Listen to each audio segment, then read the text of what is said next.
If you want to learn how to solve physics first question for Jamb, you have to stay. You are in the right place. Let's answer this question number 44, which says the branch of physics that deals with the motion of objects and the forces acting on them is called option A, electromagnetism. No, electromagnetism is not branch of physics that study the motion of objects and forces.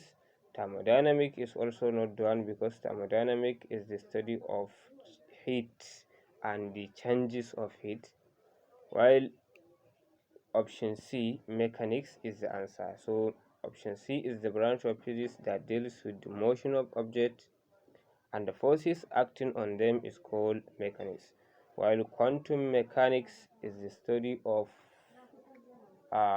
particles like atom, electron, positron, and so on. So option C is the answer.